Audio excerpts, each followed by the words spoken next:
जो चैप्टर है chapter number 2, उसमें देखोगे सबसे पहले क्या 2.2 में देखेंगे तो उसमें सबसे पहले क्या होता है किसी भी देश में, यानी हम राष्ट्रीय शक्ति को यानी नेशनल पावर को देख रहे हैं। नेशनल पावर में क्या होता है भौगोलिक परिस्थितियां, यानी ज्योग्राफी आपकी कैसी, यानी किसी भी राज्य की यानी कंट्री की ज्योग्राफी कंडीशन कैसी है, यानी उसका आकार कैसा है, आकार कहीं न कहीं उसके कहीं न कहीं आकार किस प्रकार का है, ये भी कहीं न कहीं बहुत ज़्यादा डिपेंडेंट करता है। और कई बार क्या होता है देखो कई बार क्या होता है आकार आपके देश का बहुत बड़ा है, जब आपके देश का आकार बहुत बड़ा है तो कहीं न कहीं कई बार क्या होता है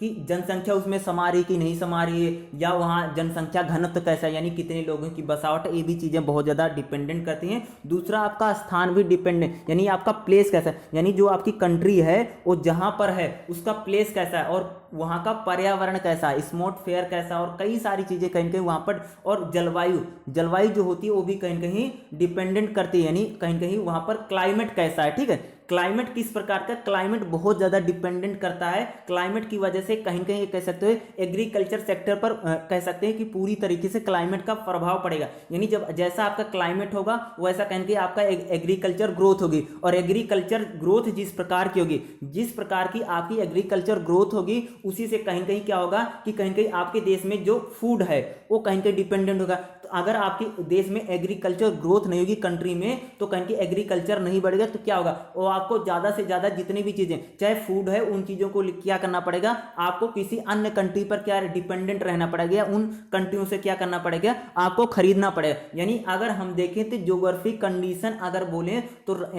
जितनी भी राष्ट्रीय शक्ति उसमें क्या है कि एक मेन शक्ति के रूप में कहीं कहीं हम कह सकते हैं। दूसरा क्या प्राकृतिक संसाधन यानी नेचुरल रिसोर्सेज, यानी जितने भी प्राकृतिक संसाधन है, प्राकृतिक संसाधन में अगर बोलेंगे तो उसमें क्या चीजें हैं जो चाहे देखिए उसमें कहीं कहीं देखोगे प्राकृतिक संसाधन में कोयला है, पेट्रोल है, लोहा है, तांबा है, जस्ता है, मैग्नीज है, यानी खनिज, यानी जितनी भी चीजें कहीं कहीं खाद्यान्न और कुछ अन्य चीजें जैसे रबर है, जूट है, अन्य चीजें। जस्ता क्या होता है? जस्ता जस्ता एक धातु आती है। ठीक है,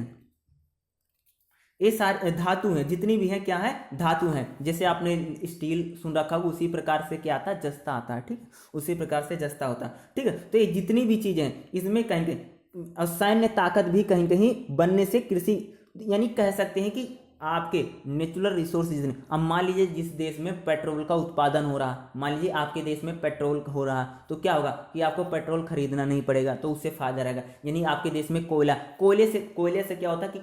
बिजली के लिए और कई सारी चीज़ों के लिए कोयला बहुत ज़्यादा जरूरी है। अगर आपके देश में यूरेनियम हो रहा तो उससे भी कहीं कहीं आपको बहुत ज़्यादा फायदा, यानी एक प्रकार से कह सकते हो कि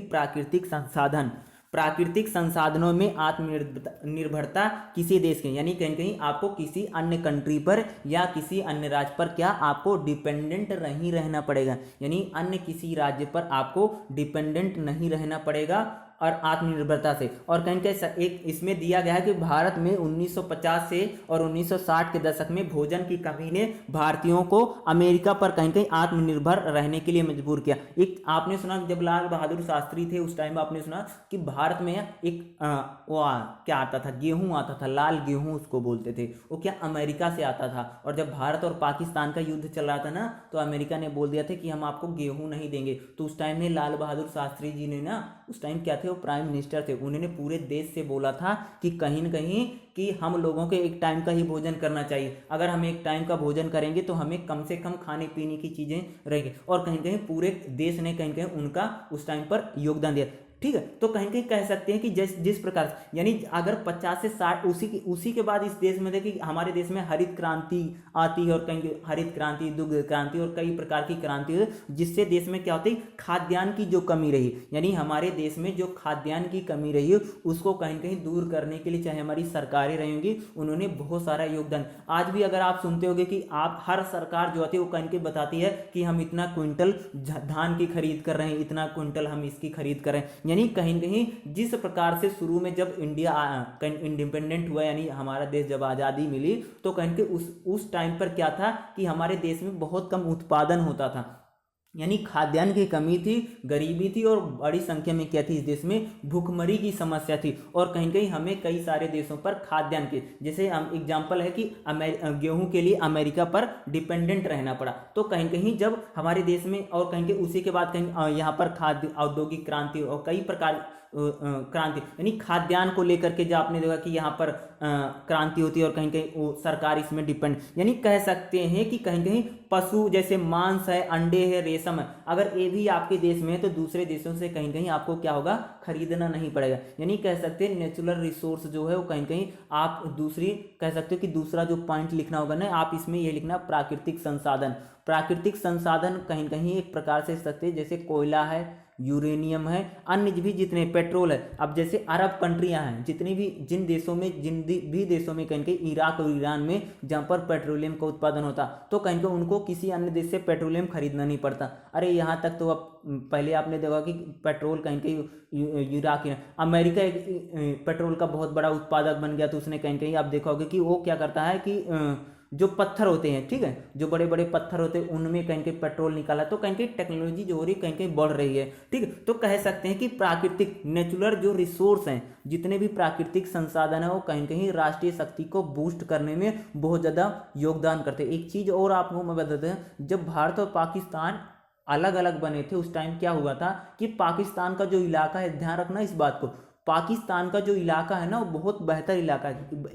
इलाका का मतलब वहाँ के लोगों से मैं नहीं बोला, या वहाँ की जो ज़मीन है वो बहुत ज़्यादा उपजाऊ ज़मीन है, ठीक है। पाकिस्तान जितना भी उसका ज्योग्राफी जितनी है उसमें अगर देखोगे तो बहुत ज़्यादा उपजाऊ ज़मीन है। आज उस उपजाऊ ज़मीन का कौन फ़ायदा हो रहा, चाइना उठा रहा, कि चाइना ने क्या कर दिया है कि उनके पास जितने भी कहेंगे उसके जितने भी रिसोर्स थे, प्राकृतिक संसाधन थे, उसने क्या कर दिया, दोहन का मतलब तो भाई उसने खत्म कर दिया, एक प्रकार से कहेंगे उसको खत्म कर दिया, और कहेंगे उससे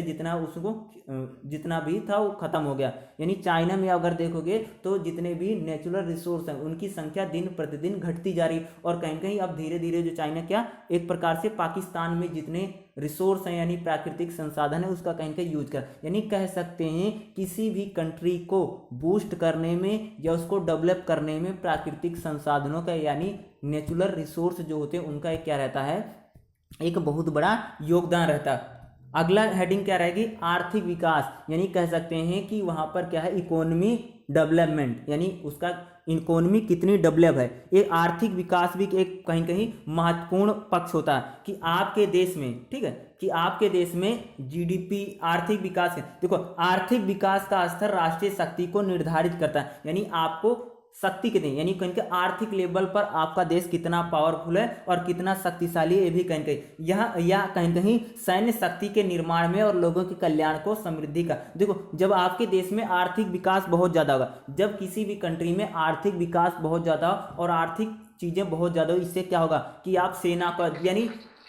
जब बजट बनेगा किसी भी कंट्री का, ध्यान से सुना, जब किसी भी कंट्री का बजट बनता है, जब जिस कंट्री के पास ज़्यादा पैसा, चाहे वो सैन्य में होगा या किसी अन्य चीज़, जब किसी भी कंट्री के पास, अब आपने सुना कि जो चाइना है उसका जो है, अगर चाइना का देखोगे तो उसमें भी आपने सुना कि चाइना क्या करता है कि कहीं कहीं आर्मी का जो बजट है वो हर साल उसका बढ़ जाता है। जितना भारत का आर्मी का बजट है उससे तो 3 गुना चाइना के आर्मी का बजट है। यानी मेरा कहने का मतलब है, यानी जब आपका इकोनॉमी डेवलप होगी, ठीक है, जब आपका आर्थिक विकास ज़्यादा होगा तो कहीं कहीं आप हर सेक्टर में, चाहे एग्रीकल्चर सेक्टर होगा, चाहे आपका हेल्थ सेक्टर होगा, चाहे आपका एजुकेशन सेक्टर होगा, यानी आपका चाहे आर्मी में देखोगे यानी सैन्य में यानी डिफेंस लेवल पर देखोगे तो आपका जो पूरा डिफेंस है वो कहीं कहीं डिफेंस लेवल जो जितना होगा उसमें क्या होगा, आप ज़्यादा से ज़्यादा क्या करेंगे, आप उसमें पैसा लगा पाएंगे, और कहीं कहीं जो आर्थिक विकास है वो कहीं कहीं क्या आपको बहुत ज़्यादा क्या करेगा, हेल्प करेगा। यानी कहीं कहीं किसी भी देश में कहीं कहीं IMF और विश्व बैंक द्वारा कोई भी ऋण का उपयोग करता है, तो IMF और विश्व बैंक कोई ऋण की सहायता करता है तो कभी ऐसे देश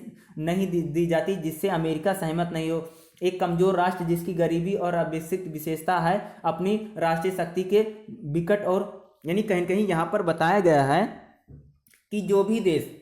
वर्ल्ड बैंक से और IMF से कहीं कहीं कर्ज लेते हैं उन देशों में कहीं कई सारे ऐसे देश हैं अपना GDP को ग्रोथ कर रहे हैं या उनसे सहायता, यानी कहने का मतलब बहुत सारे ऐसे कंट्रियां हैं जो कहीं के इंटरनेशनल जितने भी संगठन हैं, यानी इंटरनेशनल जितने भी संगठन बने या कहीं कहीं ऑर्गेनाइजेशन बने हैं जो कहीं कहीं आपको जीडीपी में कहीं कहीं योगदान देते हैं या आपके देश में गरीबी में कहीं कहीं दूर करने का योगदान देते हैं। कई सारे देश जो हैं इससे कहीं कहीं क्या कर रहे हैं, मदद लेते हैं। और कहीं कहीं इससे क्या होता है, देश की कई बार क्या होता है जीडीपी भी ग्रोथ नहीं हो पाती। यानी यहाँ पर एक पॉइंट इतना लिखना कि आर्थिक विकास की भी किसी भी देश का जो इकोनॉमी होती है वो कहीं कहीं बहुत ज़्यादा महत्वपूर्ण होती है। अगर किसी भी देश की जो इकोनॉमी है यानी आर्थिक विकास डेवलपमेंट होता रहेगा तो वह कंट्री अपने हर सेक्टर में, चाहे एग्रीकल्चर सेक्टर हो, चाहे हेल्थ सेक्टर हो, चाहे आर्मी यानी डिफेंस हो, उन सभी चीज़ों में क्या कर सकती है, अपना जो उसका जो कहीं कहीं बजट है, बजट में हर साल उसमें क्या हमें बढ़ोतरी देखने को मिलती है, ज़्यादा से ज़्यादा उसमें पैसा लगाया जा सकता है और कहीं कहीं उन चीज़ों को ज़्यादा से ज़्यादा डेवलप किया जा सकता है। यानी जिस भी देश की आर्थिक उस देश में ना तो गरीबी रहेगी और कहीं कहीं जब गरीबी नहीं रहेगी तो लोगों की जो लाइफ स्टाइल है या जिस दिनचर्या है वो कहीं कहीं बहुत ज़्यादा बेहतर रहेगी। और जब आपकी लाइफ स्टाइल और कहीं कहीं आपको पोषण यानी न्यूट्रिटी जब आपको खाने पीने की चीज़ें यानी खाद्यान्न जो आपकी जो कोई पैसा रहेगा तो आपकी किसी चीज़ की कमी रहेगी, क्योंकि हर चीज़ में क्या लगता है पैसा। आपको अगर डिफेंस बढ़ाना तो क्या चाहिए, पैसा चाहिए। आपको इकोनॉमी बढ़िया रहेगी और अच्छी रहेगी तो आप एग्रीकल्चर सेक्टर में कहीं कहीं इन्वेस्ट कर सकते हो, हेल्थ सेक्टर में इन्वेस्ट कर सकते हो। जब आपका हेल्थ बेहतर रहेगा, इकोनॉमी बेहतर रहेगी तो आपका हेल्थ भी बेहतर है, आपका एजुकेशन में भी लगा सकते हो। यानी कहीं कहीं सभी को शिक्षा मिलेगी और कहीं कहीं आपका देश में क्या जो साक्षरता दर रहेगी वो कहीं कहीं ये भी कहीं कहीं ट्रेंड यानी कहीं कहीं इकोनॉमी की वजह से कई सारी चीज़ें जुड़ी हुई हैं। हेल्थ सेक्टर भी है, एग्रीकल्चर सेक्टर भी है और कहीं कहीं उसी प्रकार से कह सकते हैं कि आपका एजुकेशन सेक्टर और डिफेंस मुख्य उसमें लिखना कि इकोनॉमी जब डेवलप होगी तो कहीं कहीं हम डिफेंस में यानी रक्षा बजट में ज़्यादा से ज़्यादा हर साल बढ़ोतरी कर सकते हैं। जिस प्रकार चाइना हर साल अपने रक्षा बजट में इतना बढ़ोतरी करता है और कहीं कहीं आप देख रहे होंगे तो चाइना हर साल इतना पैसा अपने रक्षा बजट में यानी डिफेंस में कहीं कहीं बढ़ा रहा है कि दूसरे देश बेचारे उसका रक्षा बजट सुनकर के ही डर जाते हैं। कई सारे ऐसे देश हैं जितनी उनकी पूरे कंट्री की जीडीपी है उतना तो चाइना का कहीं कहीं डिफेंस का वो बजट है। तो इस प्रकार से भी देख सकते हो।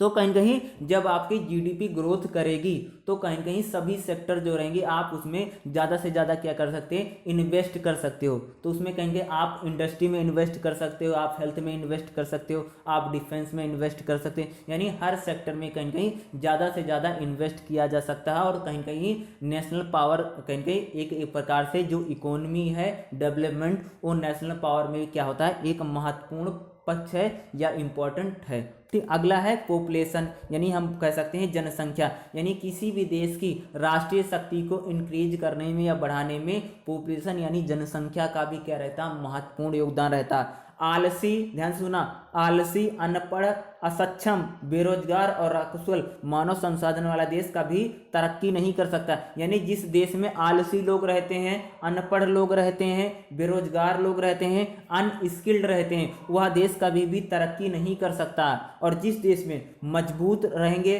स्वस्थ रहेंगे, अनुशासित लोग रहते हैं और साक्षर और कुशल जनसंख्या रहती है, उस देश की जो राष्ट्रीय शक्ति है वो कहीं कहीं विकसित। यानी आपके देश में मान लीजिए किसी कंट्री की जनसंख्या बहुत ज़्यादा है, अगर हमारे कंट्री को लेते हैं, हमारे देश में पॉपुलेशन बहुत ज़्यादा, यानी हमारी जो पॉपुलेशन है अगर वह ज़्यादा से ज़्यादा क्या रहेगी, स्किल रहेगी, कहीं कहीं एजुकेटेड रहेगी, स्वस्थ रहेगी और कहीं कहीं क्या होगा कि हमारे देश का जो विकास होगा, जो डेवलप होगा वो भी यानी कहीं कहीं आपके पास पॉपुलेशन कहीं कहीं पॉपुलेशन जो हो कहीं कहीं स्किल होनी चाहिए और कहीं कहीं उसके पास क्या होनी चाहिए, ज़्यादा से ज़्यादा क्या होनी चाहिए, चीज़ें क्या होनी चाहिए कि वो पढ़ी लिखी हो, साक्षर हो और ज़्यादा से ज़्यादा उसने चीज़ें क्या कर रखी, एजुकेटेड हो और बेरोजगारी दर भी कम, यानी सभी को एक प्रकार से रोजगार मिला। तो क्या होगा, आपकी जो नेशनल पावर होगी उसमें क्या होगा, आपका जो जनसंख्या यानी जो आपके कंट्री के लोग हैं वो कहीं कहीं ज़्यादा से ज़्यादा योगदान दे पाएंगे। यानी उन लोगों का जो योगदान है वो कहीं कहीं ज़्यादा बढ़ेगा और कहीं कहीं आपके कंट्री के जो लोग हैं वह राष्ट्रीय शक्ति को एक प्रकार से बूस्टअप करने में मदद करेंगे। अगला है प्रौद्योगिकी यानी टेक्नोलॉजी। बोलिए। आपने ये जो 4.4 बोला है पॉपुलेशन बोला है ना? हाँ, पॉपुलेशन, ठीक है। तो अगला देखेंगे प्रौद्योगिकी का मतलब होता है टेक्नोलॉजी। टेक्नोलॉजी जो है हर सेक्टर में टेक्नोलॉजी की यहाँ पर बात करेंगे। चाहे वो डिफेंस में टेक्नोलॉजी हो, एग्रीकल्चर में भी टेक्नोलॉजी बहुत सारी यूज हो रही है। आपने देखा होगा कि वहाँ पर वो खेत काटने वाले, फसल को काटने वाली जितनी भी टेक्नोलॉजी है, आप साइंस टेक्नोलॉजी में, यानी एक प्रकार से जो टेक्नोलॉजी पढ़ रहे हो, हर डिपार्टमेंट में जो टेक्नोलॉजी यूज है उसकी यहाँ पर बात करना। एक अच्छी तरीके से विकसित तकनीकी कहीं कहीं क्या कर सकती, जानकारी मानव कल्याण और प्रगति को कहीं सक्षम बनाती है। औद्योगिक विकास, सैन्य विकास, नागरिक परिवहन, संचार, आर्थिक और सामाजिक विकास, यानी कह रहे हैं कि जब आपके देश में टेक्नोलॉजी,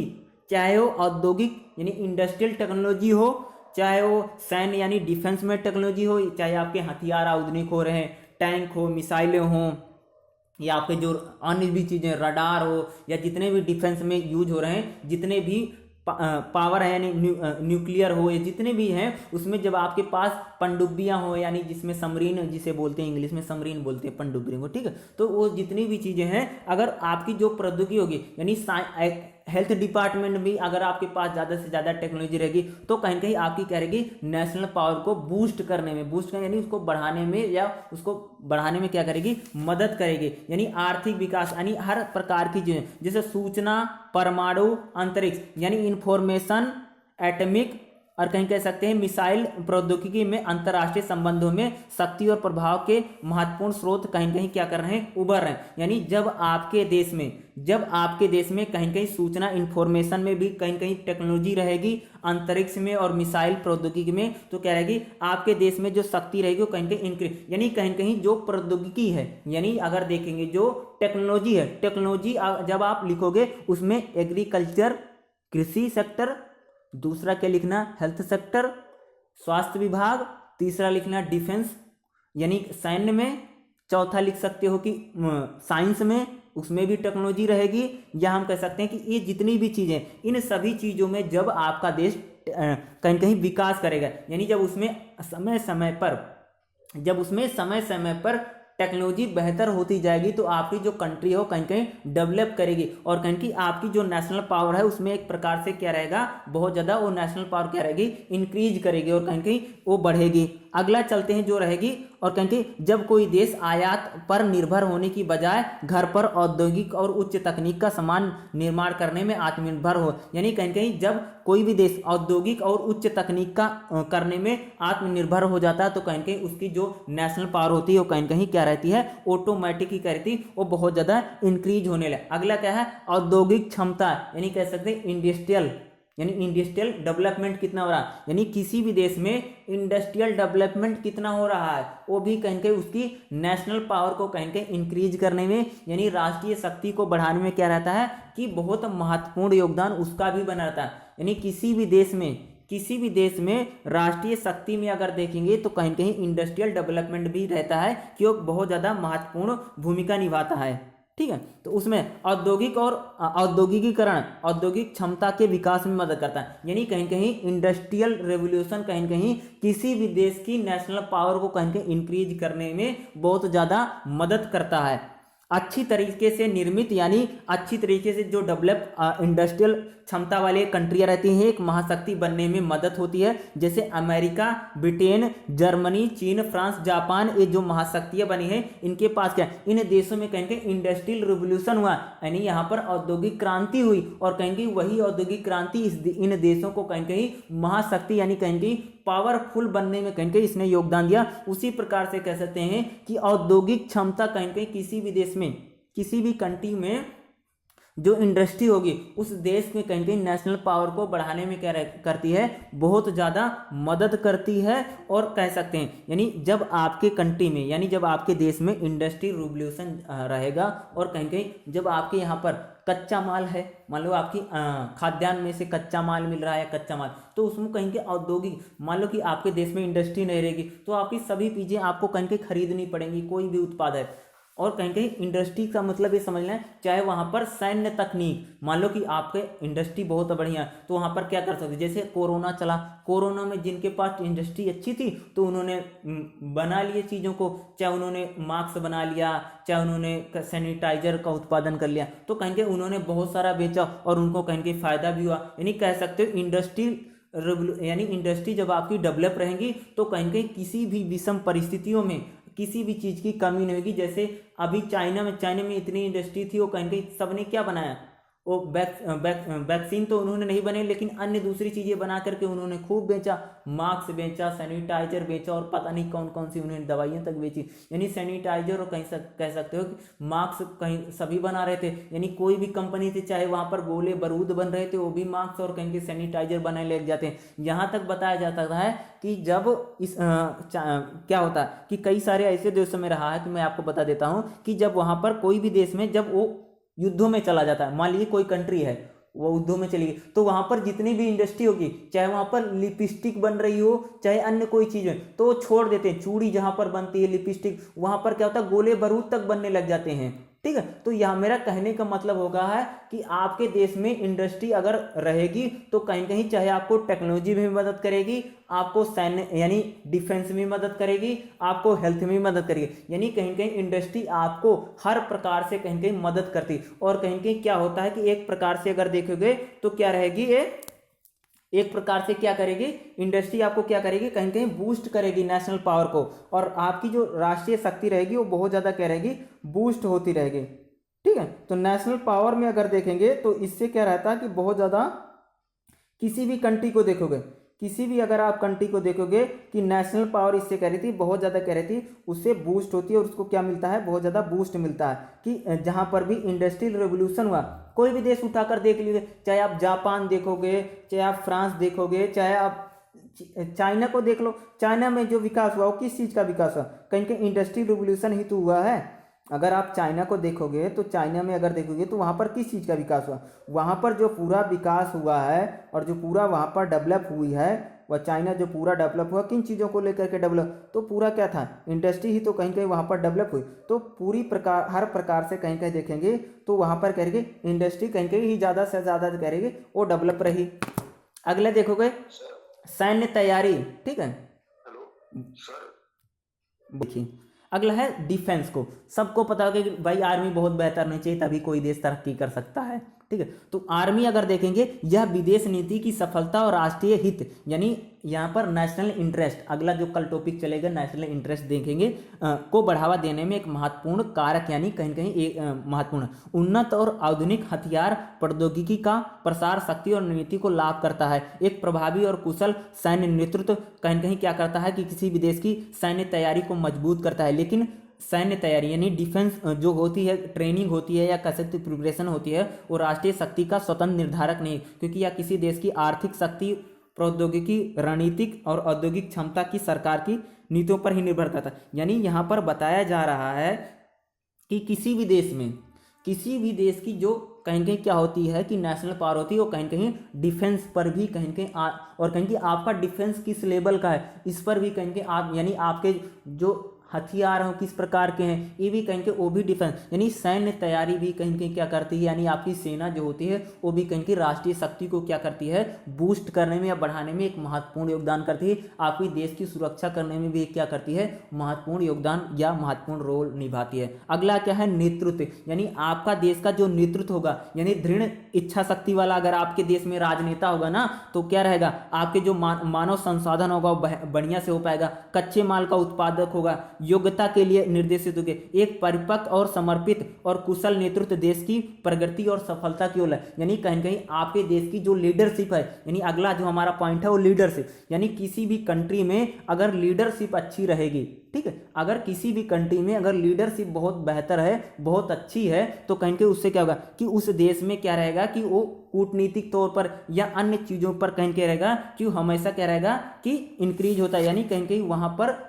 जैसे मान लीजिए कि कोई घटना हो गई, ठीक है, जैसे आपने सुना कि वो डोकलाम वाला हो गया था, अन्य चीज़ों के थे, बाद में पाकिस्तान क्या बोलते हैं, चाइना पीछे हट गया था, आप सुना होगा ना, तो नरेंद्र मोदी जी ने बेहतर काम किया है, कह सकते हैं कि उन्होंने कि अन्य राज्यों से क्या है वो लीडरशिप कह सकते हैं। दूसरा एक लीडरशिप का मतलब है कि मान लीजिए कि केंद्र सरकार में अगर कई सारी पार्टियों की सरकार होती तो कहीं की सरकार फैसले नहीं ले पाती है, एक चीज़ ना, जिस भी राज्य में कई सारी पार्टियां मिलकर के सरकार गठन करती हैं तो उसमें बड़ी डर बना रहता कि अगर मैं कोई काम कर दूंगा फलाना सपोर्ट ना ले ले तो सरकार गिर जाएगी, तो लोग सरकार बचाने में लगे रहते हैं, बल्कि राष्ट्र के लिए कोई काम यानी राज्य के लिए कोई काम नहीं कर पाते। यानी जिस भी देश में कह सकते हो कि नेतृत्व यानी जो लीडरशिप बेहतर रहेगी तो उसकी जो नेशनल पावर होती है वो कहीं कहीं इंक्रीज होगी। अगला क्या है, आइडेंटिटी या विचारधारा कह सकते हैं, यानी वहां पर लोगों की विचारधारा किस प्रकार की, विचारधारा राष्ट्रीय शक्ति का अमूर्त तत्व है। और कहेंगे विचारधारा मेन है जर्मनी, और कहेंगे देखोगे जर्मनी हिटलर के कारण, इटली और मुसोलिनी के फांसीवाद के कारण राष्ट्रीय शक्ति को कमजोर कर दिया, यानी कह सकते जिसकी दुनिया भर में आलोचना की गई। और 1945 के बाद साम्यवाद और पूंजीवाद के बीच में वैचारिक मतभेद, यानी कह सकते हैं कि एक प्रकार से जो वैचारिक मतभेद होता, यानी जिस प्रकार देखोगे कि जर्मनी जो हुआ एक प्रकार से, आज जर्मनी में हिटलर का कोई नाम लेने वाला नहीं बचा। ठीक है, जब हिटलर आया था उस टाइम पर राष्ट्रवाद बहुत बड़ा था, और हिटलर आया था ये कर देंगे वो कर देंगे फलाना कर देंगे, जर्मनी का बदला लेना है, जो बदनामी हुई है और जो अपमानजनक शर्तें मुझ पर ला दी गई हैं जर्मनी पर ला दी, उसका हम बदला लेंगे। और बाद में जर्मनी को किस चीज़ का सान, उसी प्रकार से एक आपने सुना होगा मुसोलिनी क्या था, इटली में था। ये दोनों क्या हैं, दोनों कहीं कहीं के तानाशाही थे, और उसी आसपास ही इन दोनों का कहीं कहीं आ गए, मुसोलिनी पहला था हिटलर बाद में है। ठीक है, तो कहीं के देखोगे यानी विचारधारा जो होती है वो भी कहीं कहीं महत्वपूर्ण होती है। उसी प्रकार से जो पूरा कोल्ड वार रहा वो भी कहीं कहीं विचारधारा के आधार पर पूरा कोल्ड वार चला। आपने देखा होगा कि जो कोल्ड वार है वो भी क्या रहा, पूरी तरीके से विचारात्मक लड़ाई रही। उसमें देखा कि आपने कोल्ड वार में यूएसएसआर और कहीं कहीं आपने अमेरिका को देखा होगा, अमेरिका और यूएसएसआर जो इस प्रकार से कोल्ड वार में कहीं कहीं लड़ रहे थे, उसमें भी यानी मेरा कहने का मतलब है कि आपकी जो विचारधारा है वो भी कहीं कहीं क्या रहती है कि कहीं कहीं बहुत ज़्यादा महत्वपूर्ण रहती है। ठीक है, विचार आज राजनीतिक पार्टियां भी बताती हैं हमारी विचारधारा फलानी विचारधारा, यानी हर व्यक्ति की विचारधारा बहुत ज़्यादा गांधी की विचारधारा की बात होती है। यानी यहाँ पर कहने का मतलब है किसी भी देश की जो विचारधारा है वो बहुत ज़्यादा, और जब देश में विचारधारा में टकराव होगा बदला, यानी जब किसी देश की एक विचार, मान लीजिए सभी देश के जो लोग हैं एक विचार रखते हैं, एक मत रखते हैं और कहीं कहीं एक हैं, तो कहीं के जो कंट्री होगी क्या होगी, डेवलप करेगी ना, यानी उसकी राष्ट्रीय शक्ति धीरे धीरे क्या होगी, इंक्रीज ही होती चली जाएगी। ठीक है, तो क्या होता है कि धीरे धीरे क्या होती है कि किसी भी देश की अगर जो विचारधारा रहती है तो वो क्या होती है कि धीरे धीरे क्या रहती है वो इंक्रीज ही होती चली जाती है। क्या होती है किसी भी देश में अगर विचारधारा के आधार पर अगर देखोगे तो विचारधारा क्या रहती है, शीत युद्ध के बाद अगर आपने देखा कि कहीं कहीं वहां पर स्वायत्ता को लेकर के कहीं कहीं एक प्रकार से राजनीतिक स्वायत्ता को बनाए रखने के लिए भारतीय विदेश नीति का कहीं कहीं, यानी किसी भी देश की जो रहती है कि विचारधारा की उस देश की जो विदेश नीति होती है वो भी कहीं कहीं एक प्रकार से कहीं कहीं महत्वपूर्ण योगदान निभाती है। अगला है कूटनीति, यानी एक गुणवत्ता वाली कहीं कहीं कूटनीति उपलब्ध संसाधनों को राष्ट्रीय शक्ति को बदलने। ब्रिटेन में आपने देखा जिस प्रकार से साम्राज्यवादी स्थिति को खोने के बावजूद एक राष्ट्रीय शक्ति के रूप में कहीं कहीं जिस प्रकार आज ब्रिटेन, दूसरे प्रकार से यूएसए को देखोगे सफल, उस प्रकार से देखोगे तो कहीं कहीं इसमें कनाडा रहा होगा या उसमें भी, यानी कहीं कहीं किसी भी देश में कहीं कहीं एक प्रकार से कह सकते हो कि कहीं कहीं वहां पर जिस प्रकार से कहीं कहीं अन्य देशों के साथ जो आपको डील करनी है, ठीक है, तो वहां पर आप दूसरे वहां पर किस प्रकार की वहां पर आप डील करें, यानी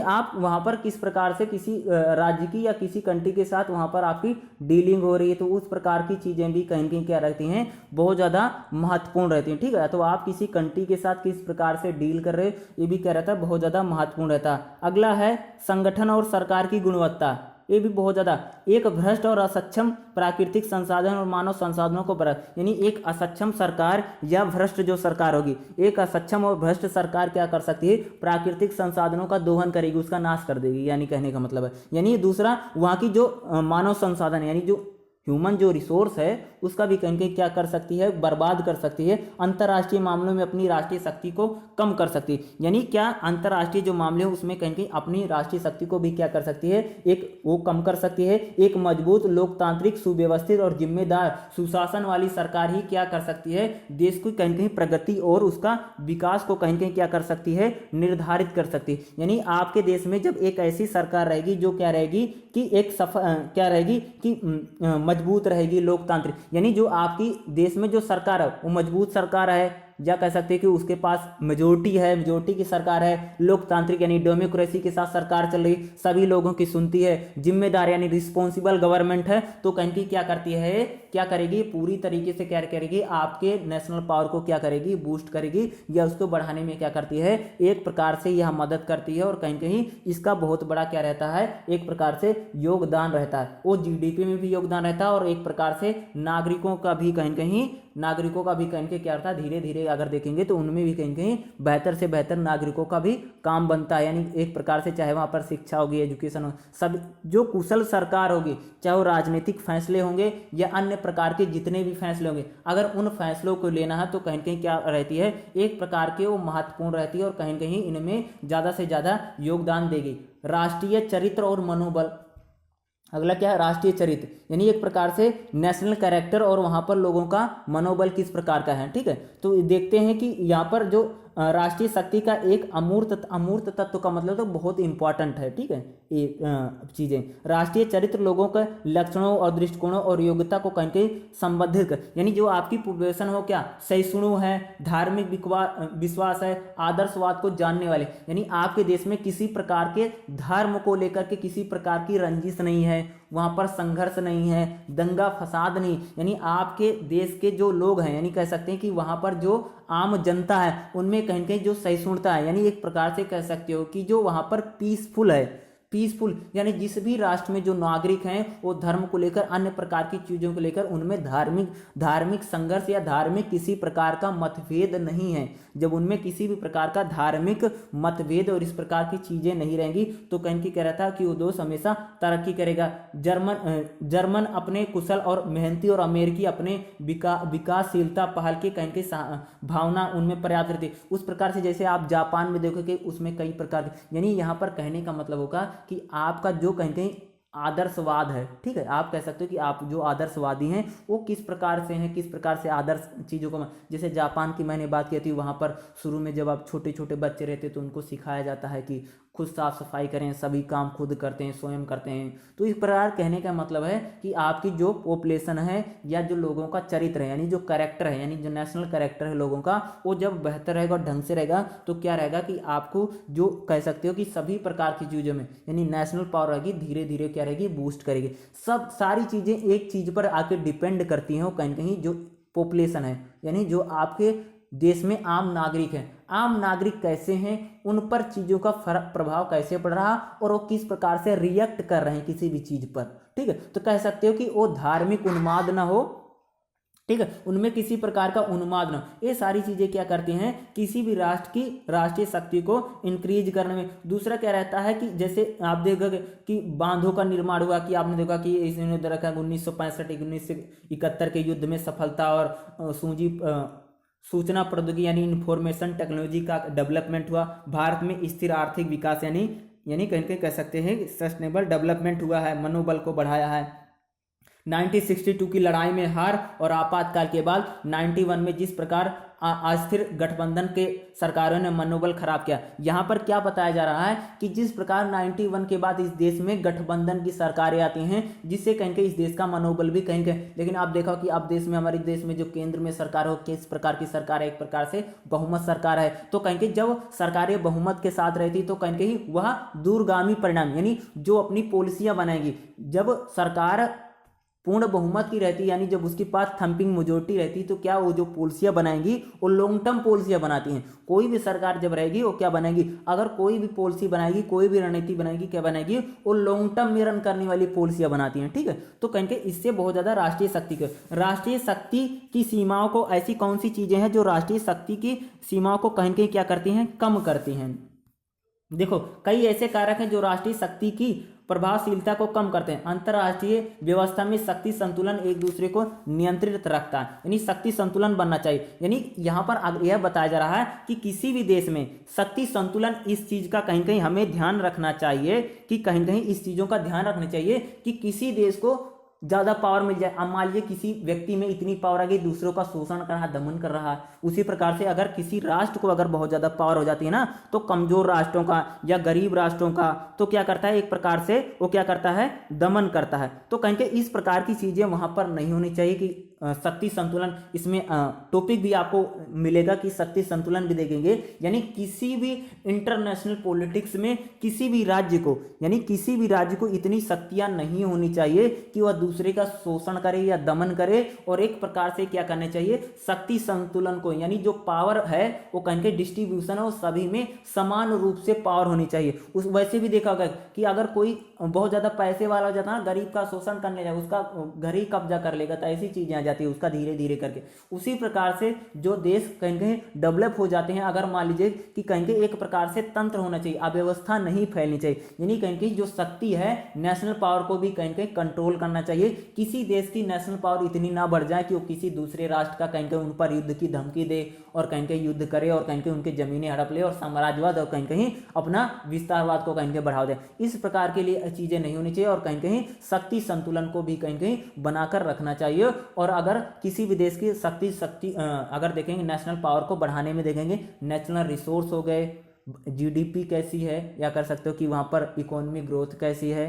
डिफेंस को हम कह सकते हैं, पॉपुलेशन कितनी एजुकेटेड है, एजुकेशन है, हेल्थ है, ये सारी चीज़ों को हम कह सकते हैं। और भौगोलिक ज्योग्राफी कंडीशन कैसे है। दूसरा टेक्नोलॉजी कह सकते हैं कि वो टेक्नोलॉजी किसी भी सेक्टर के लिए आप ले सकते हो, चाहे आप हेल्थ सेक्टर के लीजिए, चाहे आप साइंस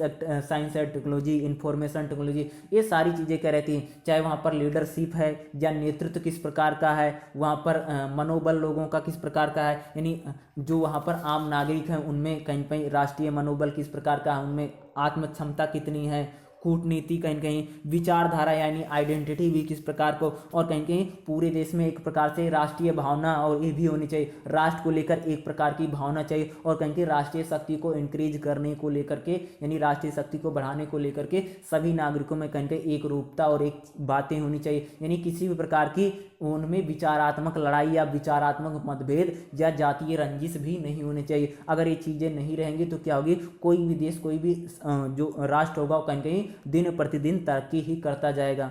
ठीक है, तो इस प्रकार से अगर देखोगे तो कोई भी देश रहेगा वो लगातार क्या रहेगा, डेवलप होता जाएगा और उसका क्या रहेगा, डेवलपमेंट होता है। और राष्ट्रीय शक्ति में जितनी भी चीज़ें हैं, ठीक है, ये राष्ट्रीय शक्ति वाला जो क्वेश्चन है अगर आता है ना, तो आपको क्या करना पड़ेगा, इसमें शुरू में क्या लिखनी पड़ेगी, भूमिका। ठीक है, इंट्रोडक्शन अगर बोलें तो शुरू में इंट्रोडक्शन लिखते हैं, यानी इसकी चीज़ के बारे में बताते हैं कि क्वेश्चन क्या पूछ रखा है। ठीक है, उसमें बताया जाता है कि क्वेश्चन किस चीज़ के बारे में पूछ रखा है। फिर उसके क्वेश्चन के बाद हम यहाँ पर लिखा जाता है कि जो पूरा क्वेश्चन करवाया गया है उसमें जितने भी पॉइंट हैं उन पॉइंटों को कहीं कहीं लिखा जाता है। तो उसमें जितने भी पॉइंट हैं आप सारे पॉइंट को लिखोगे, चाहे भौगोलिक परिस्थिति है, प्राकृतिक संसाधन है, आर्थिक विकास है, जनसंख्या है, और औद्योगिक है या प्रौद्योगिकी है, सैन्य है यानी डिफेंस, नेतृत्व, विचारधारा, कूटनीति, संगठन, मनोबल, और इस प्रकार की सारी चीज़ें। और लास्ट में